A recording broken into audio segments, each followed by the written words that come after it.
Let us begin where recorded history itself begins, in Mesopotamia, the cradle of civilization.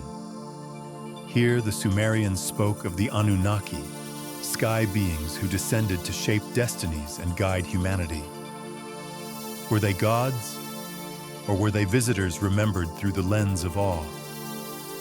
In the high deserts of Peru, enormous geoglyphs stretch across the Nazca Plains.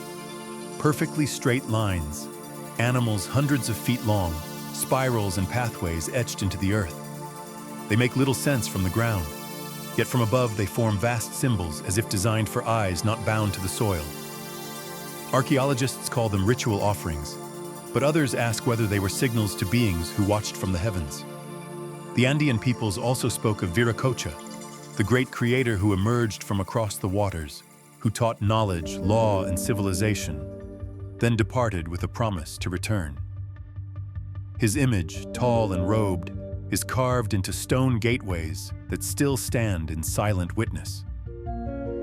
Among the Hopi, we hear of the ant people, mysterious beings said to have sheltered humanity underground during times of great destruction, guiding them back to the surface when the danger had passed. To the Lakota, there are the star people, teachers who descended from the skies in times of need.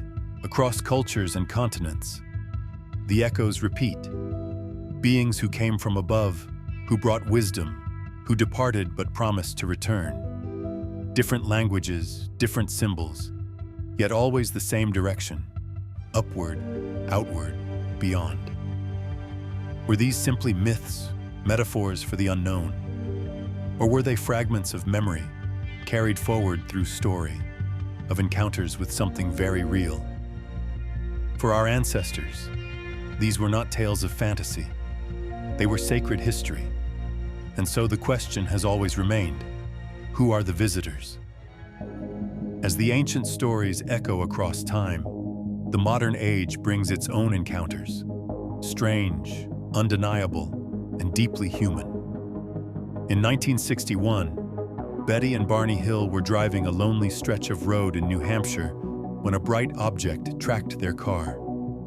They later recalled missing hours of time, strange memories surfacing under hypnosis, and an account of being taken aboard a craft by beings not of this earth. Their story was the first widely publicized abduction case, sparking headlines and controversy. But what made it unforgettable was the detail. Betty described a star map shown to her aboard the craft, later linked by astronomers to the Zeta Reticuli system. Was it imagination, or was it testimony? A few decades later, a man named Bob Lazar broke his silence with claims that shook the UFO community. He said he had worked at a secret facility known as S4 near Area 51, attempting to reverse engineer propulsion systems from recovered craft.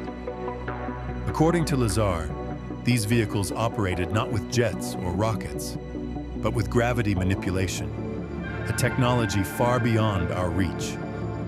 Skeptics dismissed him, governments denied him, yet his story remains woven into the tapestry of modern UFO lore, especially as more military reports surface describing craft with movements that defy physics.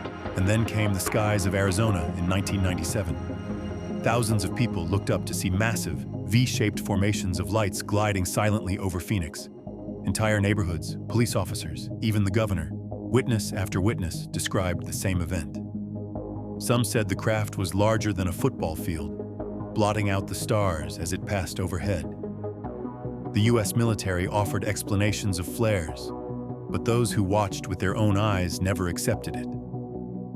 The Phoenix Lights remain one of the most widely witnessed and still unexplained events in modern history. Not all encounters happen in the glare of city lights. In 1994, at a schoolyard in Rawa, Zimbabwe, more than 60 children ran in from recess, terrified and awestruck. They claimed a silver object had landed nearby, and that beings had emerged. Beings who spoke not with words, but with thoughts, warning them about the future of the earth. Decades later, many of those children, now adults, still describe the same event with conviction.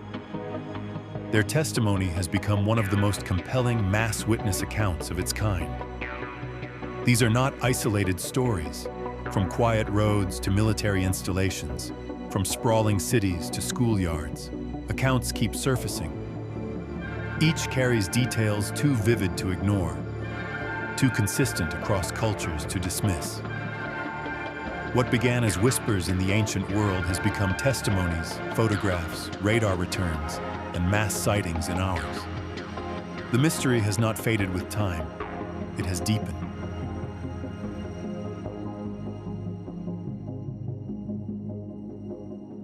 In December of 1980, deep in the woods of Suffolk, England, U.S. Air Force personnel stationed at a base stumbled upon lights unlike anything they had seen before. They described beams piercing the forest canopy, a metallic object resting on the ground, and even indentations left in the soil where the craft had landed. Known as the Rendlesham Forest Incident, it has been called Britain's Roswell, an event witnessed by trained observers, logged in official reports, and still unexplained to this day. Fast forward to 2004, off the coast of California. Navy Commander David Fravor and his fellow pilots were vectored toward an unidentified object tracked on radar. What they encountered became legendary. The so-called Tic-Tac craft, a smooth white object darting across the skies at impossible speeds, accelerating, stopping, and changing direction in ways no human technology could match. Radar operators, pilots, and video footage all confirmed the same thing. These were not glitches. They were craft performing maneuvers beyond the known limits of physics. 2 years later, in 2006, employees at Chicago's O'Hare Airport looked up from one of the busiest runways in America to see a metallic disc hovering silently above the terminal. It lingered, then shot upward, leaving a hole punched through the cloud layer. FAA officials dismissed it as weather, but airline workers swore it was no illusion. The incident remains one of the most striking UFO sightings on record. And then, most recently, the skies over Yemen. A glowing orb captured by military surveillance raced across the horizon, tracked by US forces, when a Hellfire missile was fired at it. The footage showed something astonishing.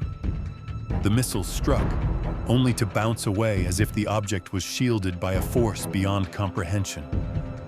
The orb continued undisturbed, its path steady, as if untouchable. That video now sits at the center of congressional hearings, a reminder that in the 21st century, the unknown is no longer relegated to rumor. It is on the record. These are not stories told around a campfire. They are encounters documented by soldiers, radar systems, weapons, and governments. They remind us that whatever the visitors are, they are not deterred by our power. Our technology, the culmination of centuries of war and science, falters against them. The question is no longer whether they are here. The question is what they want. And now we arrive in our own time, where the mystery is no longer whispered about in secret circles, but spoken under oath in the halls of government. In July of 2023, a former intelligence officer named David Grush sat before Congress and declared that the United States has retrieved craft of non-human origin. He claimed programs exist in the shadows, hidden from oversight, where fragments of technology are studied in silence. To many, his words sounded like science fiction, but he spoke them on record, swearing to their truth. Alongside him were voices we had already come to know. Navy Commander David Fravor, the pilot who chased the Tic-Tac, repeated his testimony. What he saw was real, captured on radar, confirmed by multiple systems.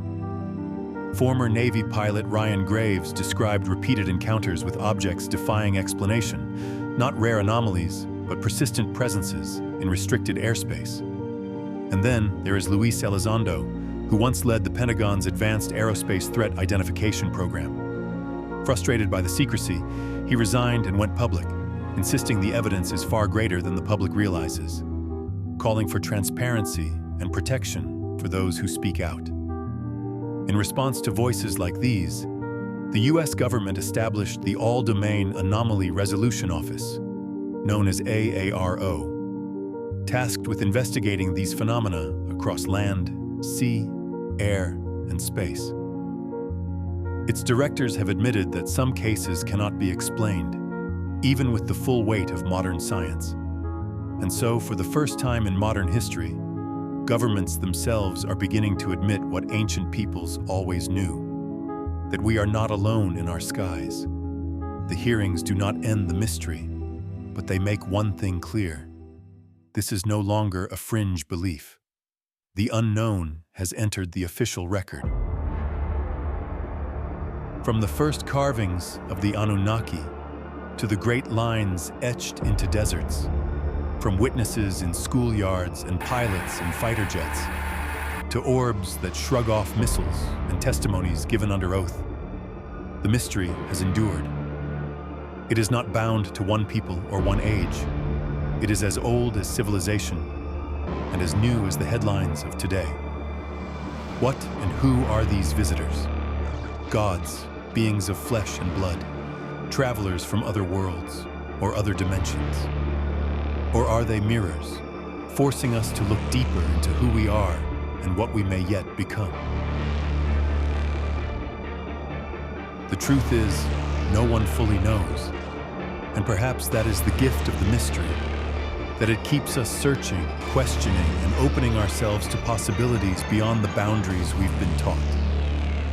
Here on this channel, we welcome those questions. We welcome curiosity, wonder, and dialogue without judgment. Because this is not about having all the answers. It is about daring to ask the questions and to walk together on the path of discovery. So if you feel the call to keep exploring with us, to dive deeper into the unknown, then join this journey. Subscribe, stay close, and continue forward with us. Because the mystery is not ending. It is only beginning. And together, we walk toward the truth.